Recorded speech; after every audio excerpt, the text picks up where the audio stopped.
Welcome to the Grow Strong Leaders podcast. I'm your host, Meredith Bell, and I interview business leaders who are committed to their own growth and the development of everyone on their team.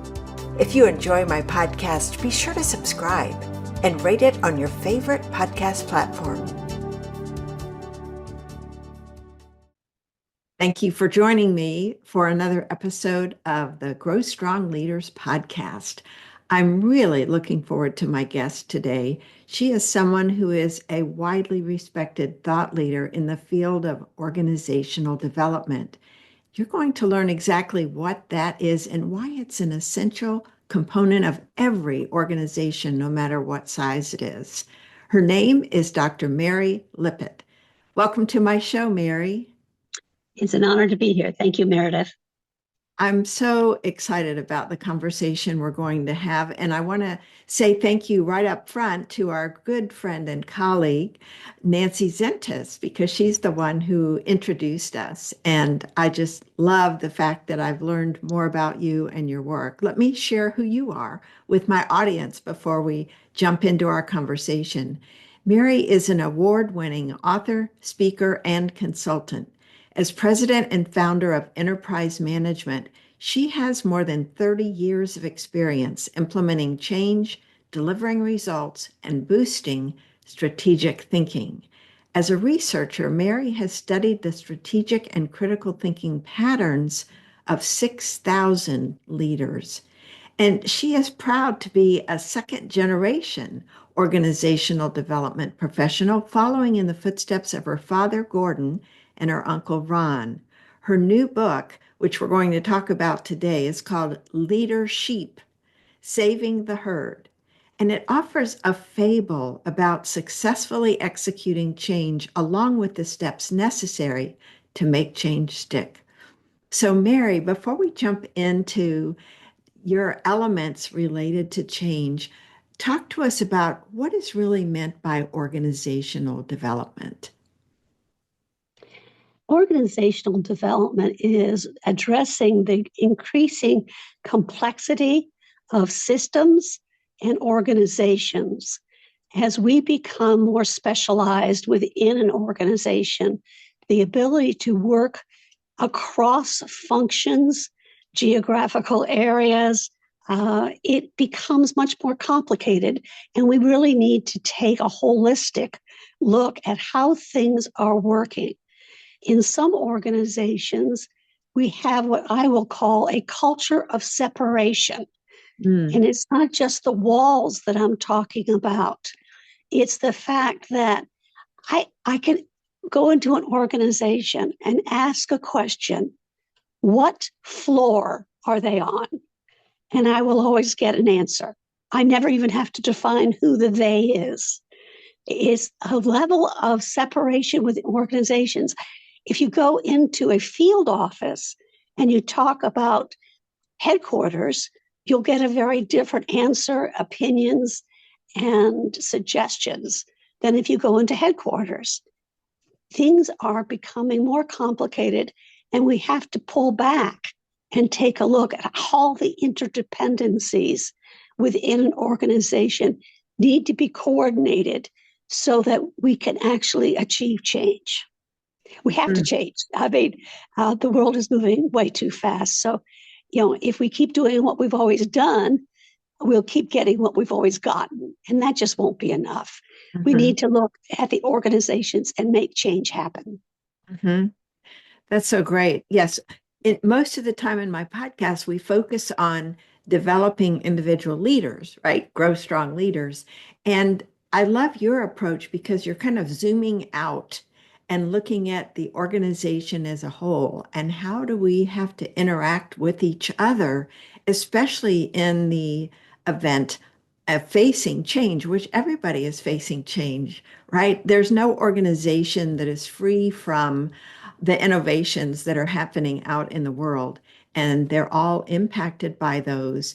And what I loved about your book, and I highly recommend it to my listeners, it's so simple. Your fable that you share at the front half of the book is so easy to understand. And then your explanation afterwards is so clear and simple. And I think sometimes when somebody hears the term organizational development, it sounds big, it sounds kind of intimidating. And really, what I love about your model is you really look at these five elements and how they're interrelated and all are necessary. And so I would love for you to first, though, before we get into your model, talk about why change often fails. Why can't we make the changes that are needed and have it be a successful implementation? I think there are actually three reasons that change derails. The first is that we assume it is only top down, and we don't recognize that every level of the organization makes a contribution. And so when it's top down, they don't listen to the middles and the frontline issues, and they make a decision at a level of our perspective that is just too limited. So being top down is one of the fallacies in my mind. And people say, well, give me an example of somebody that was bottom up. And I'll just mention the suffragettes. That was something that they grew from the ground level, built an organization, and obviously achieved their goal. So I do think we need to re-examine our assumptions about where we can introduce and execute change. I mean, quality circles is another example. But the second disclaimer in my mind is the fact that all the benefits identified, why are we doing this, are all organizational. They don't look at the need of the people. They're strategic, which is great, but the workers where you need the collaboration may be looking at tactical issues. So this idea of really listening is important. It's interesting to me that some leaders think, my job is to announce, and to launch, and then I could delegate, and then I could disappear. And they do that because they're not aware of all the issues, and they need to stay engaged throughout the process. So we have a whole different piece around the ability to listen. And listening usually is, I hear you, and then I will respond. Or I hear you, I will repeat the message like an active listening. But my experience is that you have to ask the good question, listen to the response, and then reflect and find a way to bridge. So your job as a change manager or leader is actually to learn to bridge between differences. And that is not something most leaders are taught, whether it's critical thinking, whether it's creativity or collecting more data. We really have to do the job of bridging. And the third, I think, contributor to the 50%, it used to be 70%, so we're making progress, it's down to 50% change success, is that the role of the leader is so misunderstood. The role of the leader is to stay engaged. They can't just delegate and make the assumption that people will follow. My fable is about sheep. And there is actually a word that's not used very often. It was introduced in the 1940s. It's called sheeples. And it combines the characteristics of people and sheep. So all people are docile, compliant. They'll comply. They don't want change. They will just do what they're told. And that might have been true many, many, many, many years ago. But the new generation is asking for a great deal more input. They want to see results that they want. And I think that the other thing that happens is that leaders don't understand why people are reluctant. And so they don't understand the three fears that people have that stop people from jumping on board. So there's the fear of what the goal will mean for me in my future. There's the fear of the process, the implementation process. So, can I actually do it? Will I be safe? Will I have to work too many hours? I had one client that thought a week was 6 days long. I had always assumed a week was 5 days long. And the other part that creates a lot of concern is, what does this mean for the future? What are the unintended consequences that may surface when we take this and implement this new vision? Those are all so important. And, you're mentioning these three fears. It's interesting how we can often assume what people might be afraid of and address that without really finding out what's behind the fear.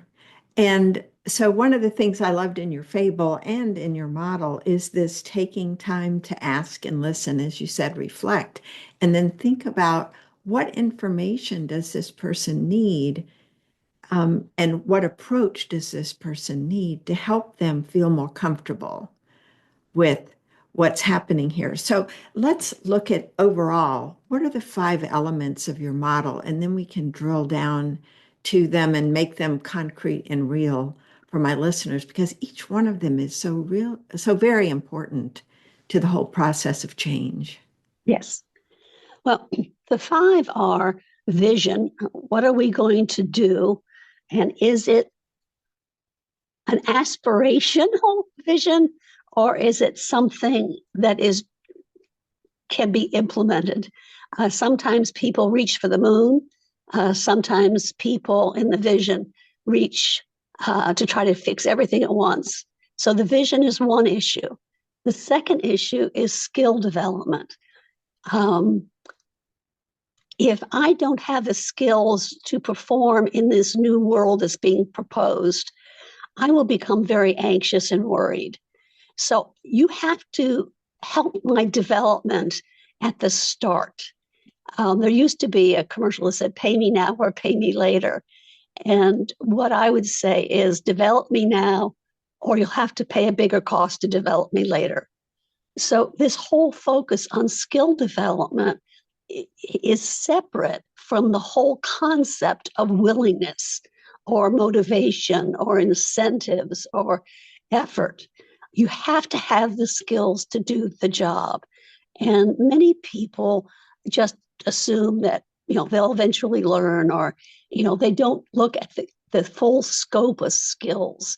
I mean, I think that change management is actually a new skill that needs to be developed, as is critical thinking. There are a lot of, the project management aspects of change are not always fully understood. There are a lot of skills that are related to change that maybe had not been on a skill development list 40 years ago. So the second factor, after you have the vision, which is what I want to do, the second part is skill development, which says, teach me how to do it. I want to succeed. So after I know what to do and I know how to do it, the question is, do I really want to do it? So the third factor is the incentives. And when I use the word incentives, most people think of promotion or bonus or some kind of what I will call concrete benefit. But those are so short term. You can give me a salary increase, and within 6 months, I will have forgotten it because I've already learned to spend it. So by incentives, I mean the intangible ones, the sense of pride, the sense of teaming, the sense of I'm growing and developing a skill, that I'm respected, that I'm heard. All of these pieces actually play a very important role. And what I would like to ask leaders to do is to learn how to ask questions that will reveal the intangible incentives. So there are questions on, what should we be doing that we're not doing? What risks or problems might surface. Instead of saying, "Are you with me?" and just people have to say yes or no, dig deeper, ask the questions that will surface both information as well as fear, and you'll be better off. And this is why when I talk about, ask, listen, reflect, and then benefit, some kind of bridge or solution, what I'm trying to do is surface what it is where it could take a minor tweak to solve a problem. Let me just share with you one example. I was working with a large organization and they just updated all their hardware and software, and they found a lot of resistance. And it was, there was absenteeism, there was productivity issues, all these things. What we found out was that they had changed people's lunch schedules. People wanted to have lunch with the people they always had lunch with. But if you put me on a different half-hour start, we couldn't. So you could take a look and have labeled that resistance to technology or lacking skills in the technology. But what it really was a very personal, easy to solve issue. They just changed the lunch schedules back. So if you know what to do, which is the vision, you know how to do it, which is the skills, you want to do it, which is the incentives. The next one is, do I have the resources to do it? Can you imagine what it's like to have bought into a new idea and a proposal and outcome and results, and then not be given the equipment, the resources, whether it's budgetary or whether it's facilities or whether it's information? This is the true test of leadership. Do they provide the resources that are needed to actually implement the plan? And sometimes their resources are available at the start, but they get reallocated. So the resources are not available when they're needed. And this reminds me of many legislative governmental agencies which will approve a plan, but then fail to provide the budget for it. So, that is a test to say, okay, I'm on board, I'm excited, I've got the idea, I've got the skills, I want to do it. But if you don't give me even something like information for how to resolve differences, the resolution path, that will stymie me, that will frustrate me, that will derail me. And so after we know what to do in the vision, how to do it in the skills, I have the desire to do it in incentives, I have the resources. The next issue is the action plan. And again, what I have seen is that the action plan truly focuses more on the launch and the first phases of implementation, but they do not detail really how to get things done. And they don't have enough monitoring systems to find out when things start to go awry, so we can make the mid-course corrections that are so essential to success. So it's vision, skills, incentives, resources, and action planning.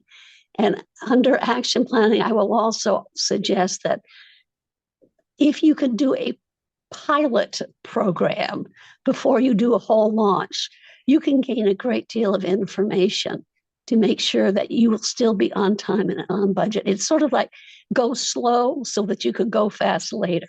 Mm-hmm. That's such a great summary, Mary. Thank you. And what I want to do now is go back up to the top with the vision and look at, because you've worked with so many organizations over the years, I think that it would be really helpful for my listeners who obviously are in positions where they've started a company, they have an exciting vision, or they're part of a company where they might have an exciting vision as a company as a whole or for their team. And so I'd love for you to share what are some of the, I hate to use the word best practices, but what if some of the leaders that you've worked with who have been so effective in communicating the vision, what are some of the things that they do to not just initially state the vision, but keep people on board about it and keep them excited about pursuing that vision? I find that when the visions are narrow and targeted, um, they are more likely to be accepted, and they are more likely to be achieved. Um, I do want to disassociate vision from the word um, aspiration. Um, I don't want it to be some grandiose piece where we're looking for inspiring words. I worked for an organization where the vision was to empower, free, and serve. And that sounds so lovely. Um, the trouble was nobody knew what it meant. People thought maybe I'm going to be empowered to do my job. I'm going to be freed of systems and I'll be able to serve the customers. And he was a very charismatic, dynamic speaker and really wanted to make a contribution to the organization. Only later did we find out it was to empower the customer to shop 7 days a week instead of 6. It was to free them by having new digital online ordering systems.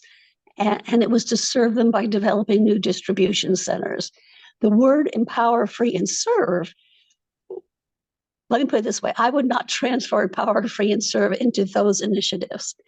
And, so if the vision is not specific, if it is not defined, and again, I would also suggest that repeating the initial vision over and over again does not help. You need to go into more details. You need to let people ask the questions to make sure that they understand exactly what's to do and how to get it done. Otherwise, you're just going to waste resources. You're going to waste credibility and a sense of trust. That's really helpful. And let me just add one other thing, since sure. some of your listeners might be entrepreneurs.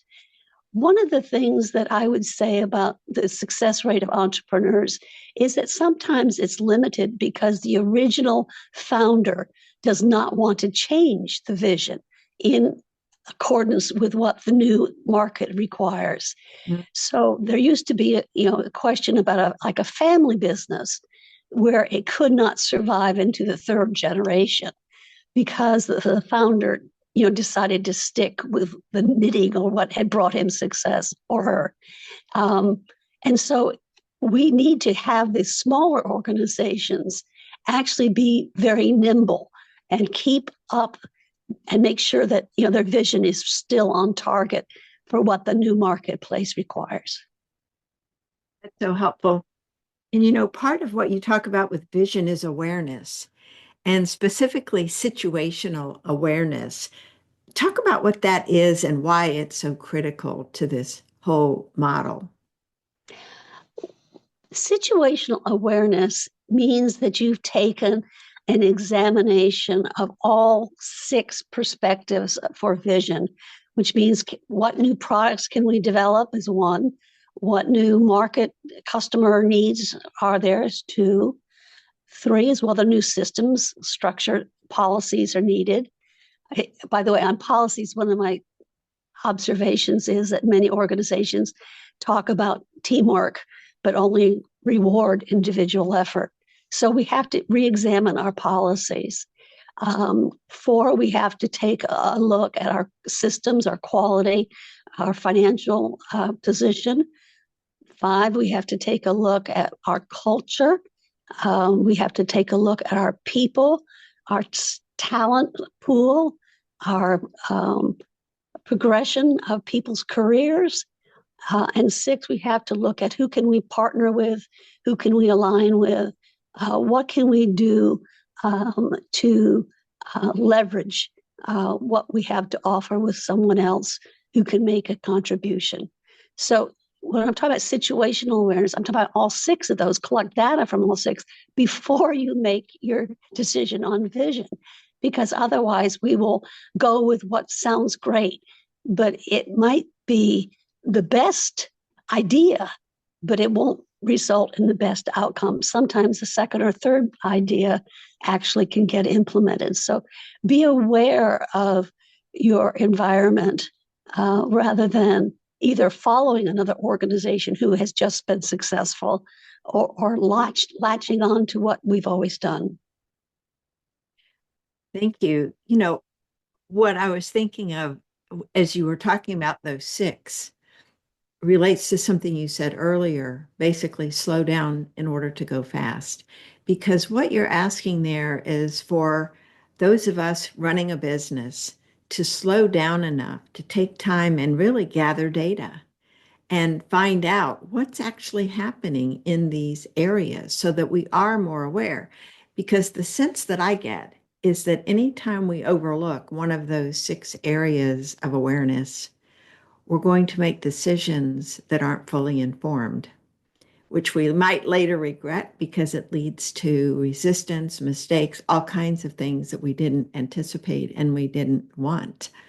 Do you find that that happens? Are there any areas of those six that you find get overlooked more often than others just because of that either time, effort, or something else that's required to assess them? I would say that the last two, the culture and people and skills and talent development is one. And then looking farther out into the future to take a look at what are the strategic partnerships that I could develop. Um, Most of the visionary statements deal with products and services, and they really overlook the people. And they overlook. I mean, I think that they are so focused on their single entity that they're not looking at other entities that could be of assistance to them. So to me, it's the culture and the people and the strategic opportunities. Great, thank you. Well, thinking about the people and your second area, which is skills or capabilities, one of the things I was curious about was how do you help people assess the current capabilities and where the gaps might be for what they're going to be needing in order to achieve this vision? And by the way, I love the fact that you made the vision specific so that it isn't something vague. I think you're so right about it being something that people can feel, grasp, and experience and know what it looks like to get to the end, sort of like a goal. We'll know when we get there. But this capabilities piece, I think that assessment of current capabilities versus what we need. What are some suggestions for assessing that? Well, I think that there's something called the GSL that would do a good job. Well, But that's an example of on an individual leadership basis, looking at capabilities, our 360 feedback mhm, tool. You're absolutely right. Organization wide, when we're looking at, of course, we could assess a lot of leaders and look at where their strengths and where their gaps are. So that's one approach. What are some other ways well, for identifying it's, those? in addition to an individual assessment, there are organizational wide assessments that take a look, for example, at the communication flow. You know, is it timely? It takes a look at, um, I mean, I think the quality movement is an example of an organizational assessment that defined um, workflow processes and procedures as an area for improvement. So, in addition to the individual assessments, there are organizational assessments. One of the things that really stops an organizational assessment is our focus on action. Uh, many years ago, I was working in an organization, and I was told what it took to get ahead, and I was told it was to walk fast in the halls and carry paper because you always looked busy. And that is not a formula for a long surviving organization. So if I am spending time planning, am I seen as inactive or am I seen as productive? So these are the kinds of stereotypes or perspectives or assumptions that need to be challenged when we take a look at an organizational effort and how to find the leverage point right now in this organization. There was an organization, and it was Alcoa, that selected the one problem that they felt they had, and it was employee safety. And it was very specific. They had the data that showed that it was an issue. People were very willing to improve safety. So the support, buy-in, collaboration, sense of community, developed quickly. But what was really interesting was they identified what might be considered a very narrow vision. But they not only vastly improved safety, in fact, they had started counting how many days they had between accidents, and it was quite long. But it also improved productivity, it improved talent development, it improved all sorts of things. And so I think that some of these organizational assessments can find more than one item that needs to be addressed. But then you need to set about setting what your priority is and making sure that what you're proposing is going to be understood and accepted. I mean, to me, there's a process. Vision is awareness, skill development is the ability, incentives is the acceptance, resources is the assurance I can get the job done, and action planning is the achievement. I mean, you can be misguided without doing all five of those and literally have a less than hoped for outcome. Yeah, what I hear you saying is they are interdependent. And so you can't just focus exclusively on one and think the others will take care of themselves. It's really an integrated approach. So you think through all five aspects as you're going through and not making assumptions. It seems like the collection of data, the gathering of input from others to make sure you're not assuming the wrong things is just such a critical piece that probably gets overlooked because the pace at which things are changing and the pace at which we are needing to have people work, it feels like a luxury or a nice to have to slow down enough to do those very steps you talked about, that asking, the listening, the reflecting, and then looking at how do we need to bridge Yes, from what we're absolutely. hearing to what needs to happen. And what do you see the best organizations do when it comes to after they've listened and reflected? What kinds of things do they do to bridge those gaps?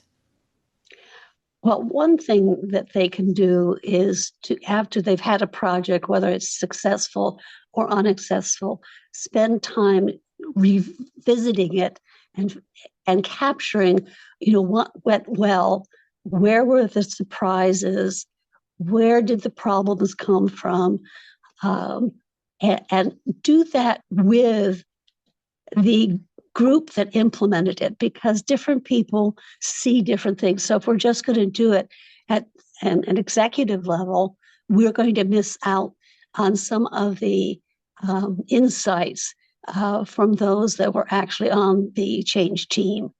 And actually, this is one of the things that our military is very good at. They're doing the after action reports.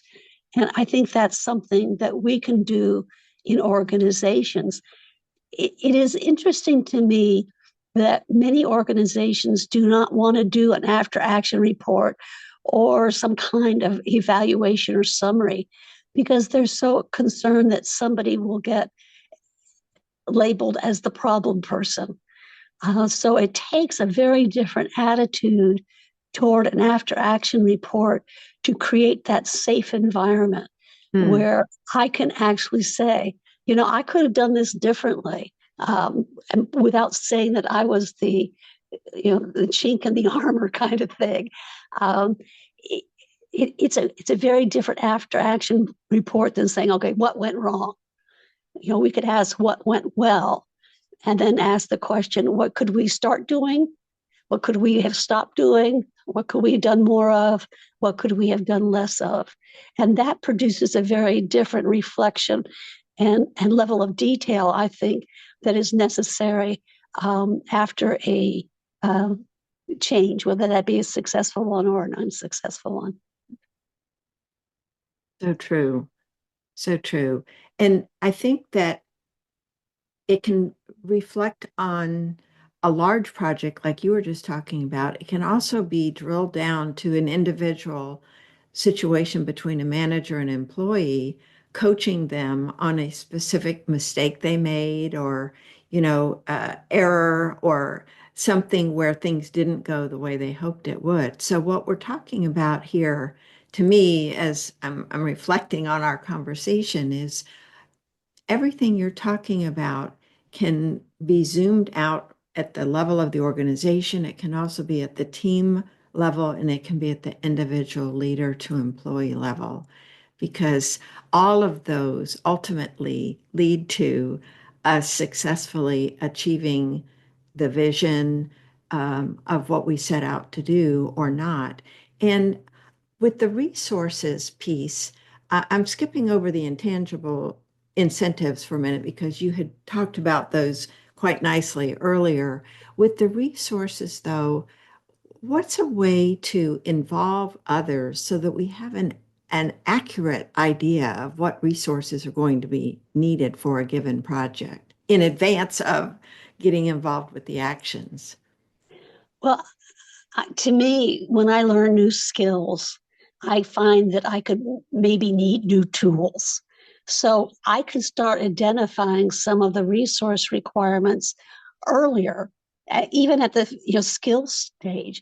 During incentives, some of the bridging that's necessary is a resource.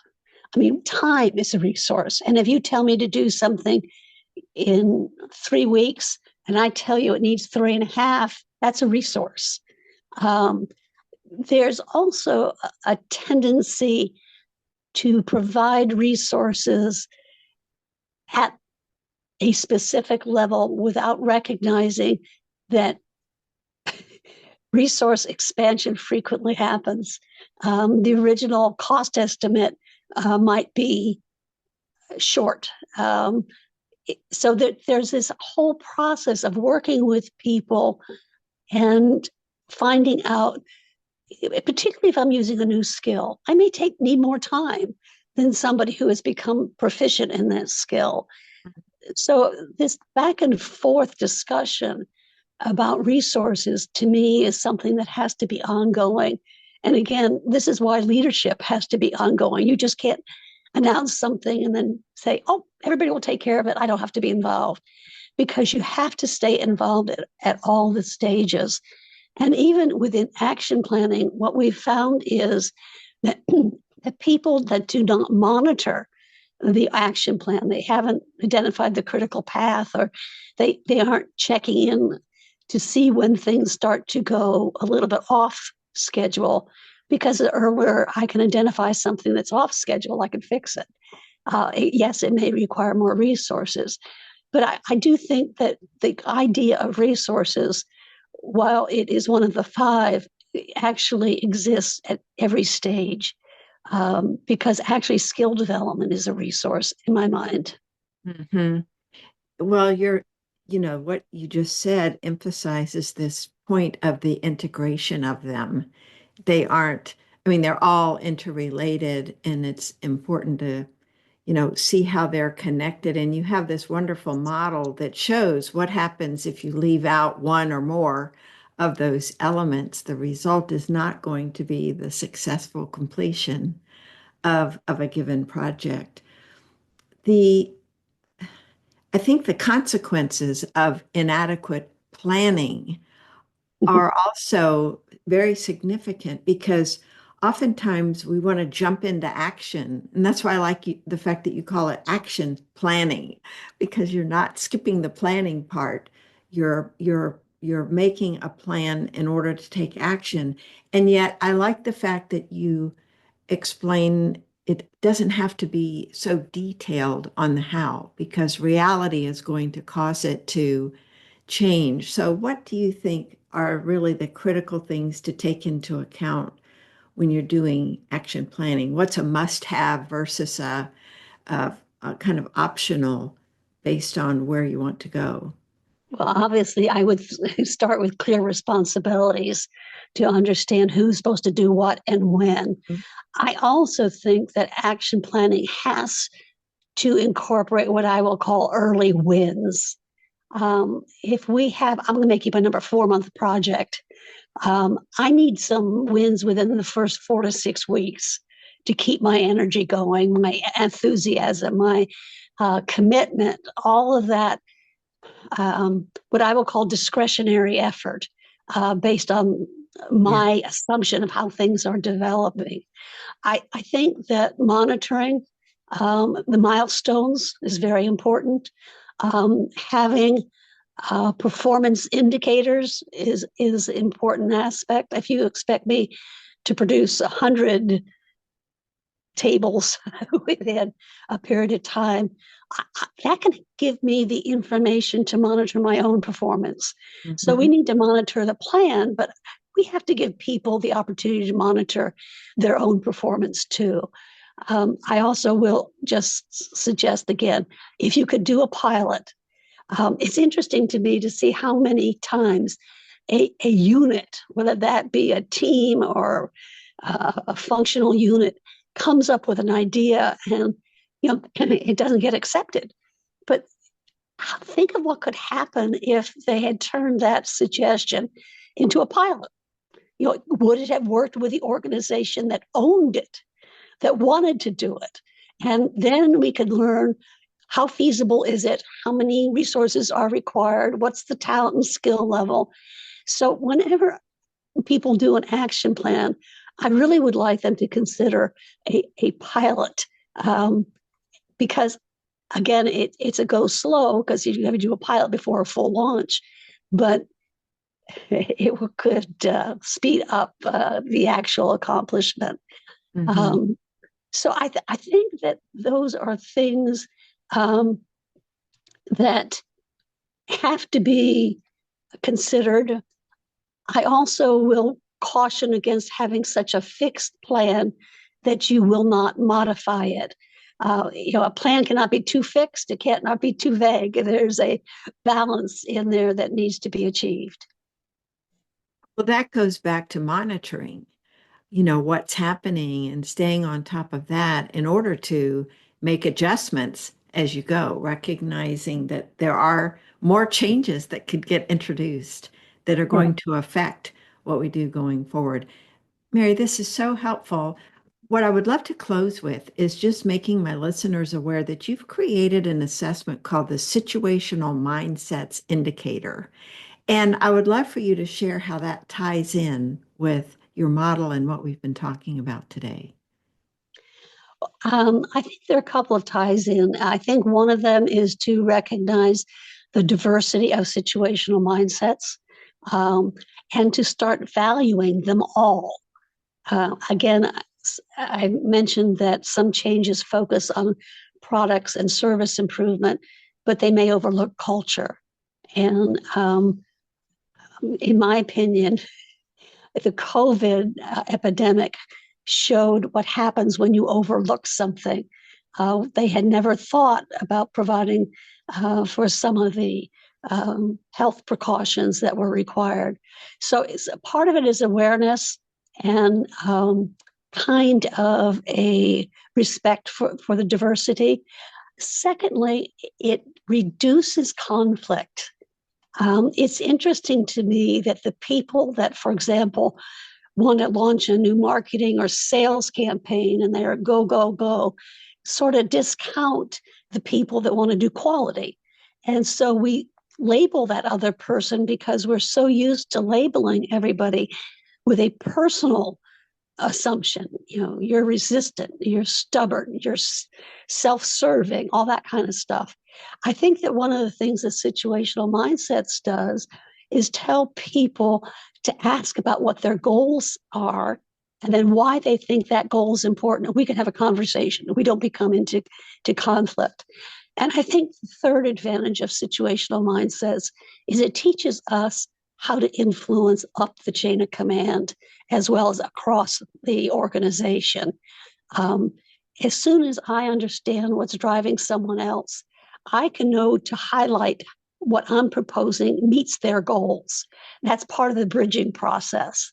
So I think that there's a few ways that, and again, I would say that the situational mindset changes as information comes in. The COVID obviously is one example. Launching a project and then having it so successful that you require some more vendor support or something. So there's a flexibility that I want to build into leadership that will adjust to the new and changing data that's coming in rather than being fixed. There used to be an assumption, that entrepreneurs only care about new products and market share, but they also have to create the systems to get things done. They have to hire the talent. They have to have a succession plan. They have to take a look at making a profit. They have to take a look at, who is the competition? Who can I partner with? So I think we tend to label our leaders one way or one thinking approach or another. I want them to be as flexible as the environment demands. That's so critical. And it kind of brings us full circle on the whole topic of change management. Mary, this has been so valuable. Thank you so much for the work you've done over the years to help people understand what's required to really implement change and thrive as an organization. And that results in the people inside the organization thriving as well. Please share with my audience how they can connect with you, learn more about your work and about this assessment. I would love to have people contact me at mlippitt, Lippitt, at enterprisemgt.com. I would encourage them to take a look at my book on situational mindsets, which is on Amazon, as well as my new book on leadership. And you could check out both of those, situationalmindsets.com or leadership.com. So there are a couple of ways. And I want to thank you for this opportunity. And thank you for all the work over the years that you've done in helping people develop their skills and, become and be able to grow. So thank you for the opportunity to speak with you. And thank you also for the work you've done. Well, I appreciate that acknowledgement, Mary. It's been such a pleasure talking with you today. And I know what you have shared will be of great benefit to my listeners. So thank you. My pleasure. Thank you so much. Thanks for tuning into my podcast. Now head over to growstrongleaders.com and check out the powerful tools we've created to help leaders strengthen their character and communication skills. Until next time, I'm Meredith Bell.